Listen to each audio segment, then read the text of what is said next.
So thanks very much for your questions. I was not expecting this, but that's super helpful for helping me focus what I'm going to talk about. So I had cat pictures to show you during the break, and I forgot to do it, so we can do it now. See, I thought that would be good for stretching. Anyway, okay. So we are now into Basics 2. Before we get into templates, I want to kind of surface for a moment and talk about some JavaScript language stuff that we're doing, which confused me for a long time. So I thought it would be useful to point out. It's a little abstract, but I promise it'll be useful later. So, prototypes are not classes. I want to talk about constructors, prototypes, and instances. So, I come from an object-oriented, class-based language background. Before I did Ruby, I did Java. So, in the languages that I'm used to, you create a class, and then from this class, you then create instances of individual objects. And JavaScript has prototypes which feel a lot like that, but actually just have some important differences. So here's our class definition, or at least that's how I thought of it for a long time, of our messages view. And after this statement runs, the var capital M messages view is really just an object, like any other JavaScript object. It's not a special class object. It's not anything wacky like that. It's just an object. And prototyping means that to create instances of the class, JavaScript essentially just sort of clones this object. So this prototype is extending Backbone.view, which gives it a bunch of properties that we don't explicitly specify. And one of the things that it gives it is an initialize function, which you can think of sort of like a phantom initialize function, right? That we don't actually specify, but you can call. And what happens when you say new messages view is it actually reaches into the prototype, pulls out that initialize function, and calls that. And you'll notice that in both of these cases, we're passing in some overrides to the calls that we're making. And the key here is that these are similar sets of arguments. So we can use stuff, let's see if I got this right. Ooh, new.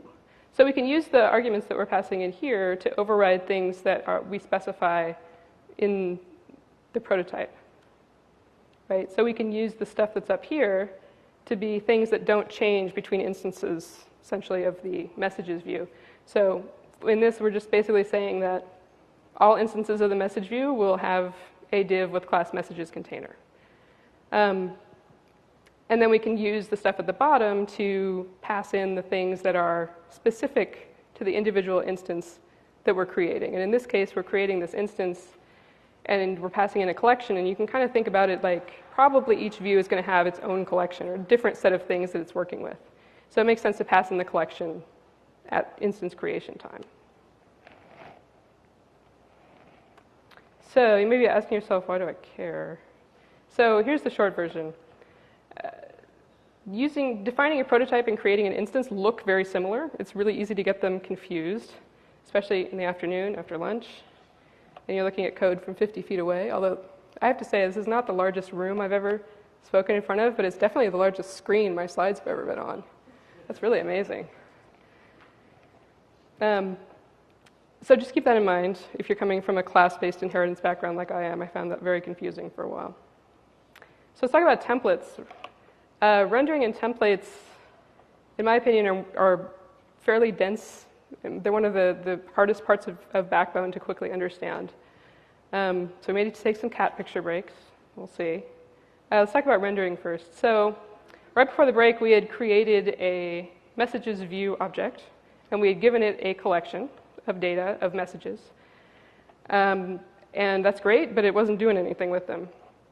So we need to tell it how we want it to render that information that we've passed it in.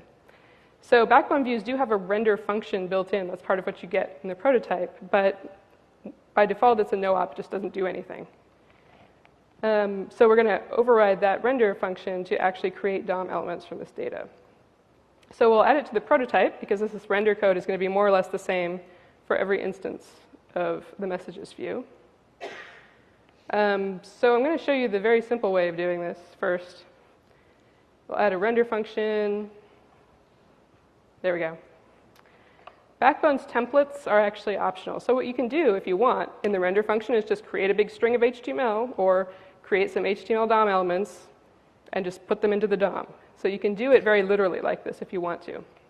What we're doing here is we are going over each object in the collection, and we are then appending a div with the text of the message for each message that we have.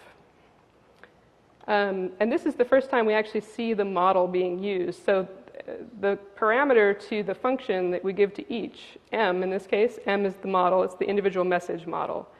And we are getting an attribute on it called text. So the JSON that we got back that was a list of messages had as one of its attributes text, which was the actual text of the update.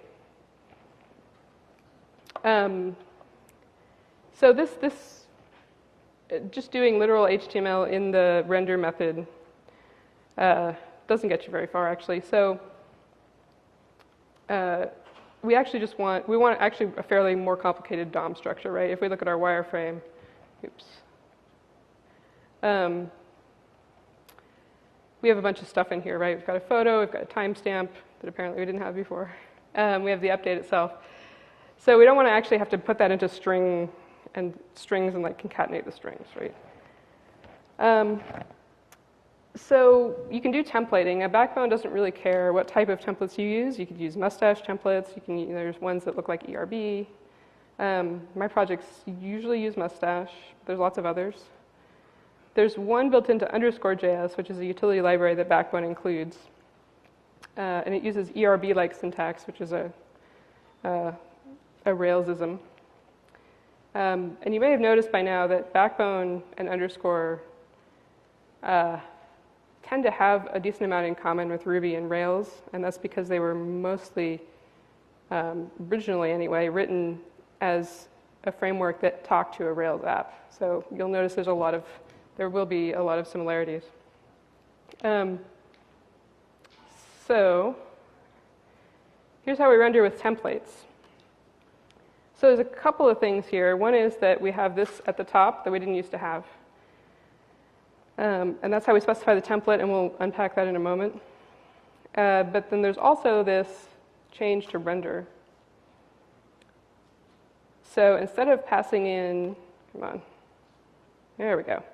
So instead of actually just creating a div, a string that represents all the HTML that we want, we're calling the template like it's a function and passing it some data. And that's because it just is a function. So in Backbone, a template is a function that returns a string. And that string is assumed to be HTML. So what the first line that's highlighted is doing is it's using, that's an underscore. We're using underscore as a variable name, which for some reason always takes me back to like college and Perl. And we're using the template compiling function that's built into underscore. So we are saying, okay, I'm going to give you a string. The string is my template. I want you to make it into a function that I can call and pass variables in, and you give me back the interpolated version of the template. So what we're passing into this call is the string that is the template. So the question is then, how do you actually get templates into that format? So there's a lot of different ways to do this. There are a lot of JavaScript frameworks that try to solve this. Rails essentially does it for you. But basically what's going on here is that you end up with a global variable somewhere, or maybe just in your namespace, that contains all of your template strings. Now, you don't want to actually work on them in this fashion, right? Like, you want them to be in separate files so that you can individually edit them and so on and so forth. So there's a lot of different ways you can go from having your files that have your individual templates to having them available in your JavaScript like this. And most of them involve some kind of extension library. It'll vary, and how you want to do it really depends a lot on what your server-side technology is and how you're inserting stuff into the page. So So let's see here. So we actually want our template to look more like this, right, where we've got a div for the photo and div for the text, div for the timestamp. And once we've done that, and we have the hand-wavy part where we somehow get that from that file into our JavaScript, then we're pretty much done, because what we're doing in our render is calling this template and passing it the data that we want it to use to render. So each template is one row, right? Each template is one row of that thing. And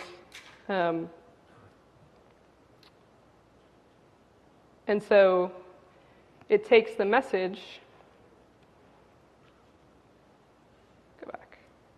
It takes the message, the JSON of the message specifically, and interpolates it using this ERB syntax, which is the weird like bracket %equals bit. So once we've done that, we've pretty much rendered all of our views. But then the question is, are we done? We are not done. So we need to call render somewhere. Even once we've defined render, Backbone will never actually call it for you automatically. So you need to decide where in your process of initialization do you call render. For this view, and this is a pattern that seems to work decently well, I usually just render inside of initialize. So part of what happens when you create a new messages view is that you immediately render the template and insert it into the DOM. And this is one of these things that different Backbone code bases do this. There are incredibly different ways to do this. You could, we'll be looking at a little, one of the subview interesting ones later. But there's a lot of ways to do it, and a lot of ways that in many cases don't work. So, I did that.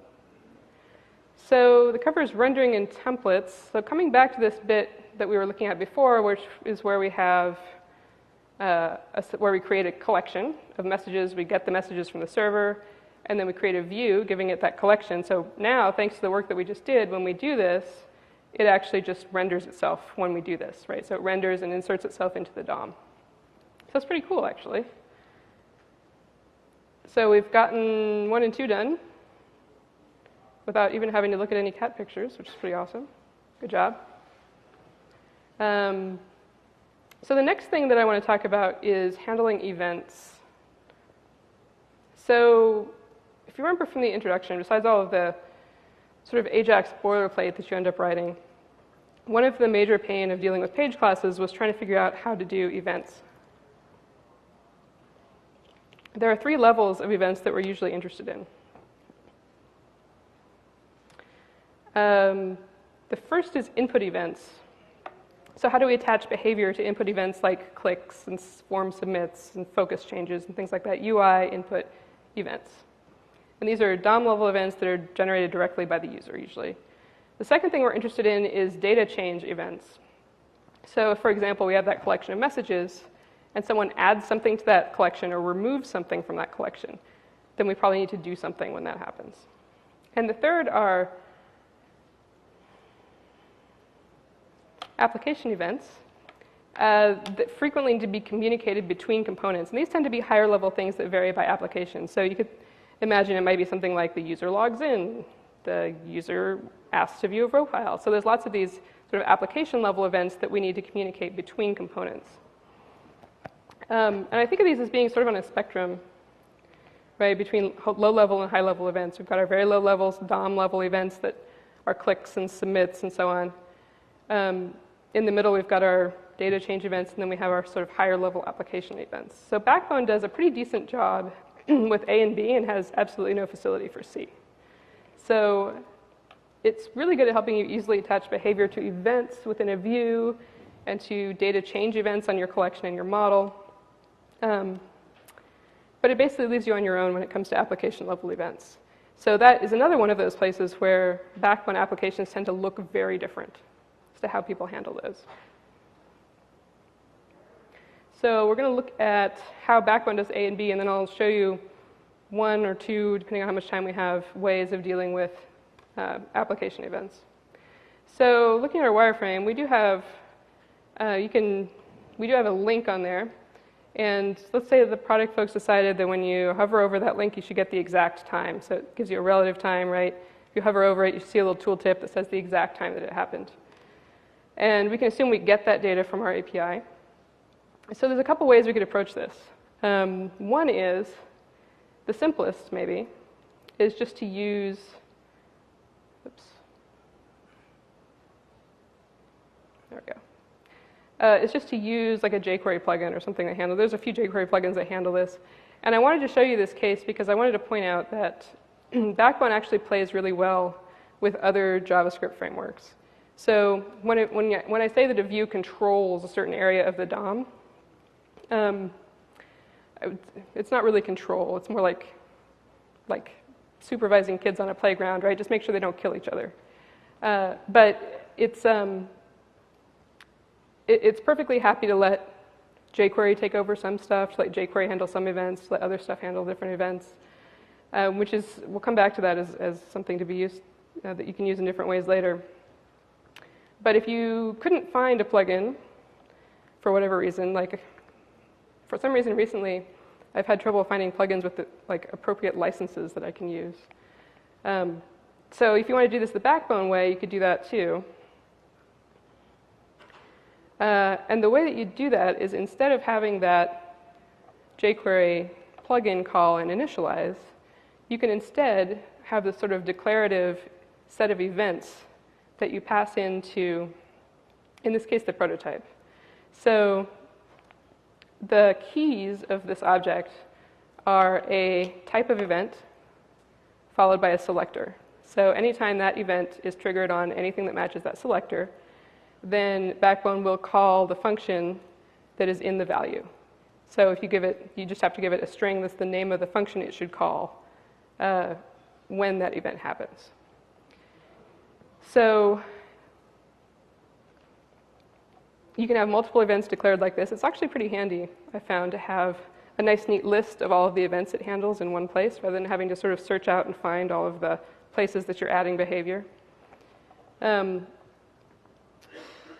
so I actually really like how Backbone has dealt with input events. I think it works really well. Let's talk about data change events for a moment.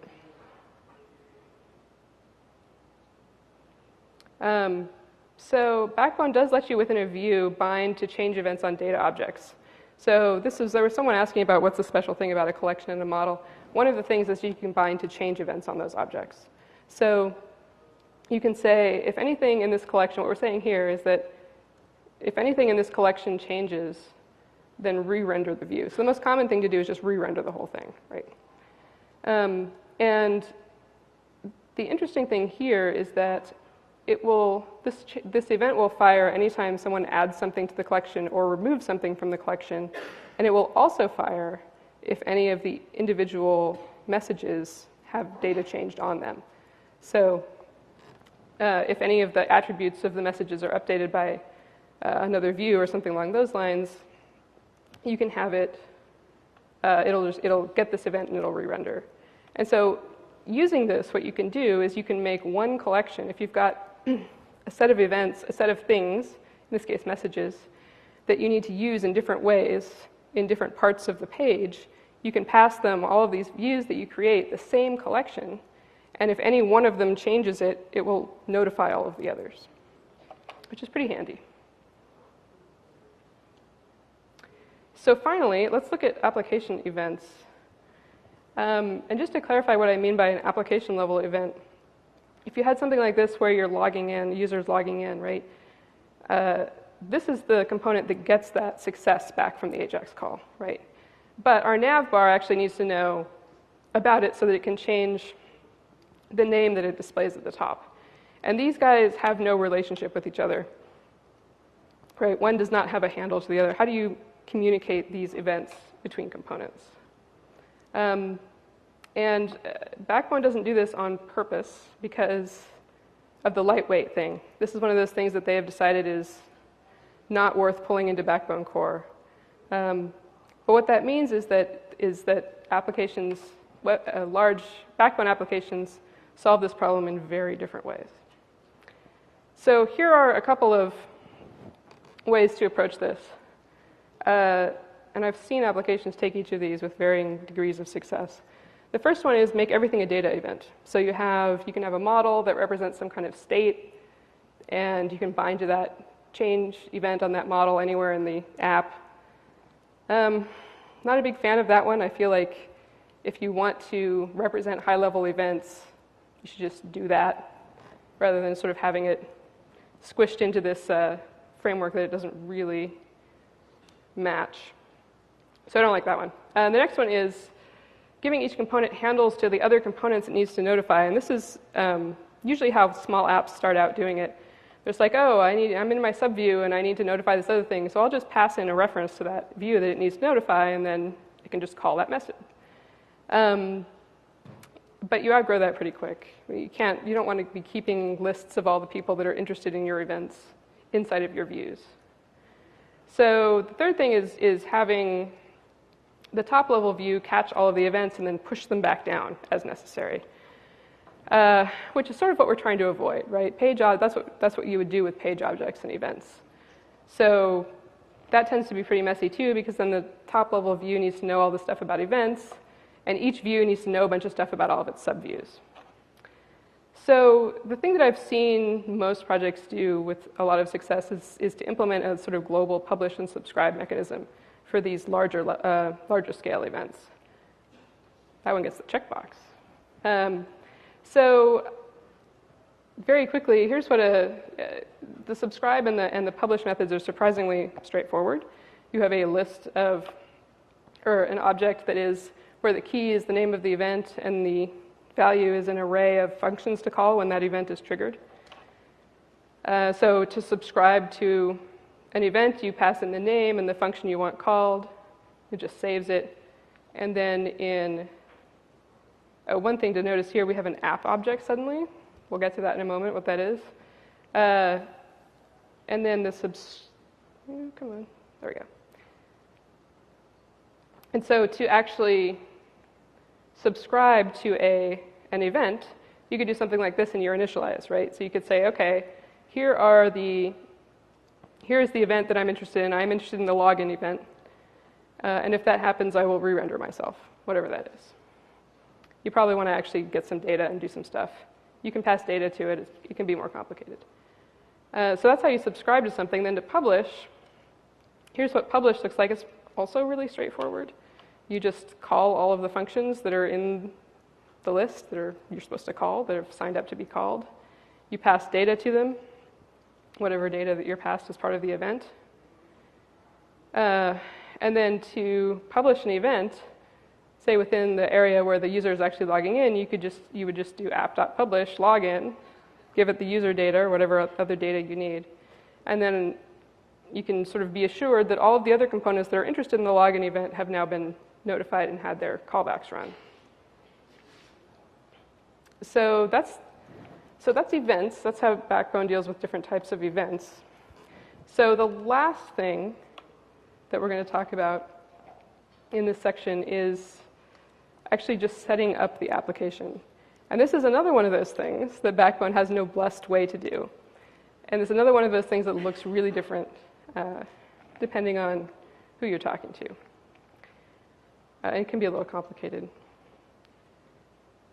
But this part is pretty quick. So we've been kind of messing around with code that creates a collection and creates a view. But you might be wondering, how do we actually kind of get it going from the HTML side? And what you actually need, basically, is a way to just put something in your document ready that calls initialize and just starts everything off. So we were looking at the publish subscribe that were in an app object. So typically, this is how you set up the top-level piece of the application, is you just have a normal old vard JavaScript object. Notice it's not a Backbone object. It's just a regular object. And we give it an initialize method, which does all of those things that we've had on like every single slide, basically, where we create a messages collection and we fetch the data and we create a view that takes that collection as its data and renders itself into the view. And generally, as you can see, you actually want to keep track of what the current view is that you're looking at, which is why we have why we're assigning the messages view to this .main view. But we'll get to how we actually deal with page changes a little later on. So then once we have this app object, then starting the app looks actually pretty easy. You just have to make sure that you've got all of your JavaScript required before you get here, and then you just do this. And because that initialize creates a view, right? And that view renders when it's created. When we call this initialize, that's basically all we have to do to get it to render our view. And let's see here. So that's pretty much it as far as bootstrapping goes. It's actually, the other ways to do it that I've seen are to have, sometimes people don't keep track of the main view and instead they use the router. We'll talk a little bit about that later. Other people will, it's very common to have a current user object at the app level that represents the current user who's logged in or is null if no one is logged in. I think that one of the dangers, though, of the app object is that it can get huge. It becomes very tempting to just throw everything in there as global state, right? That you can if you need to access it from more than one view, we'll just put it on the app object.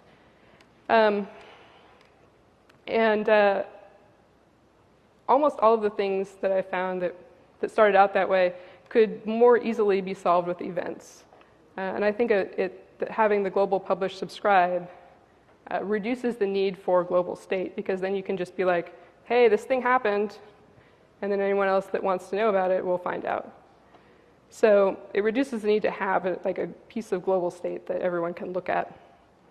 So if you find that your application objects are getting big, you might look at whether you can push some of that stuff down into events rather than having it be a piece of global state.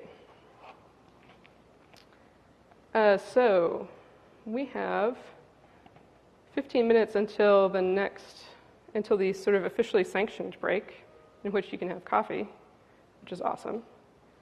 Ooh, that's exciting. What happened there?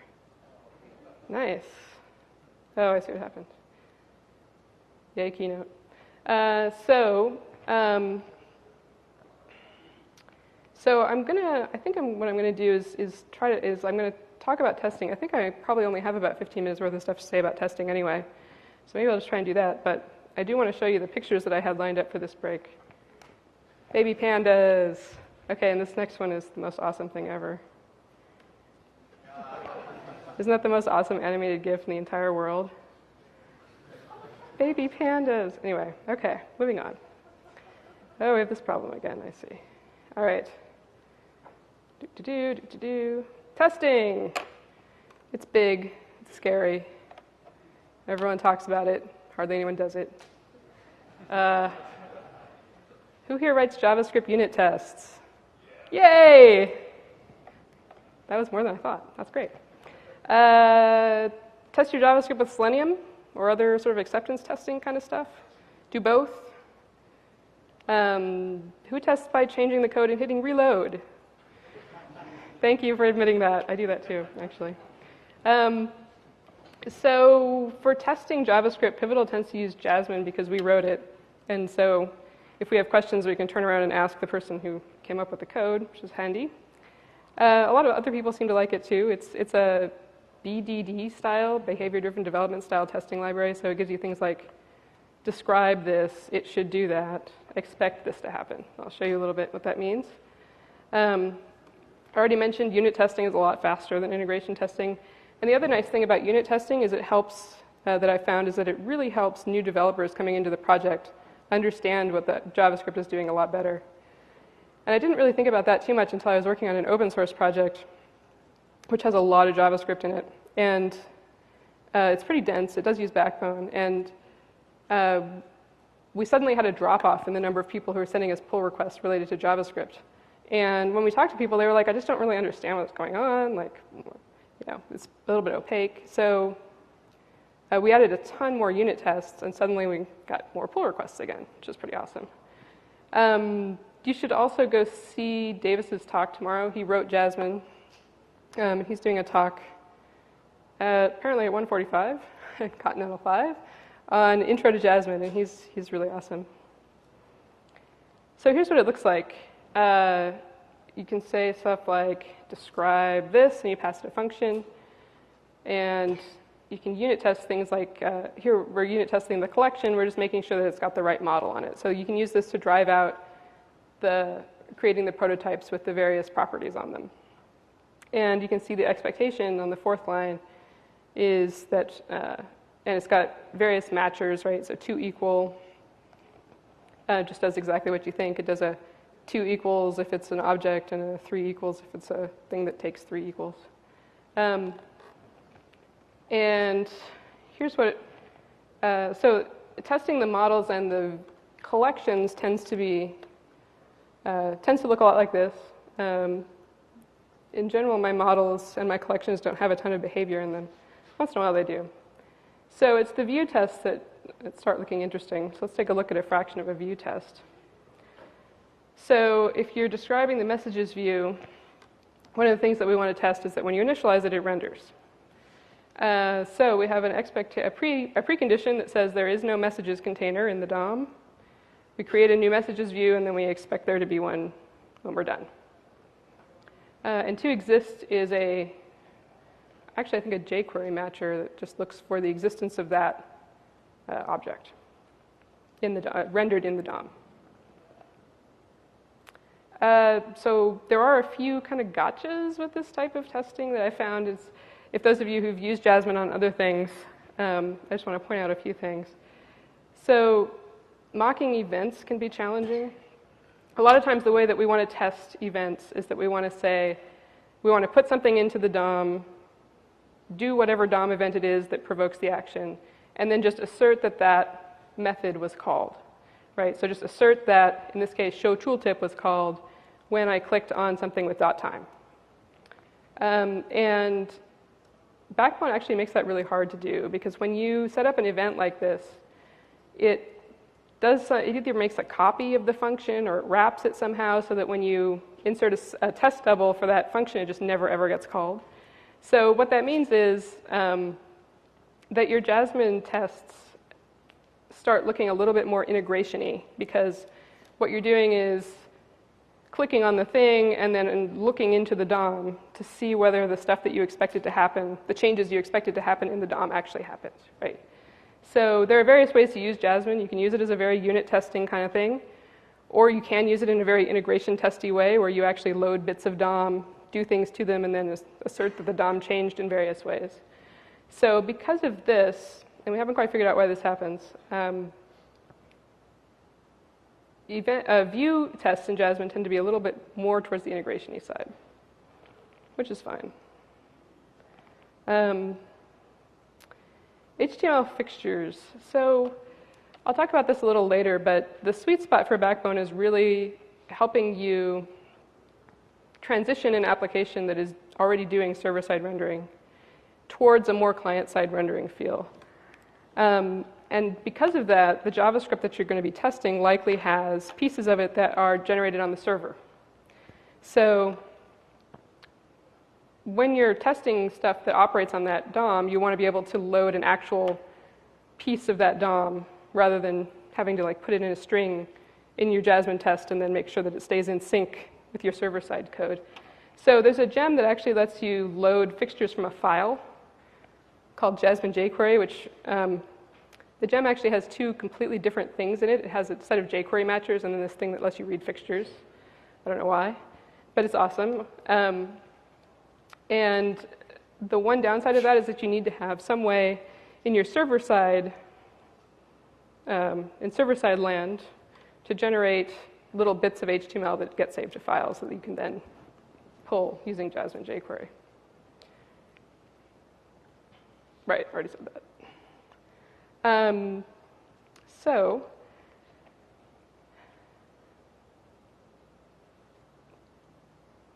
That's all I had on testing. I think that Davis will do a much better job tomorrow of explaining the entire thing and how it works. Now, the one thing that is interesting is that Jasmine is meant to be it's not meant to require a DOM, right? It was actually originally written to do WebOS development. Anyone in here done WebOS development?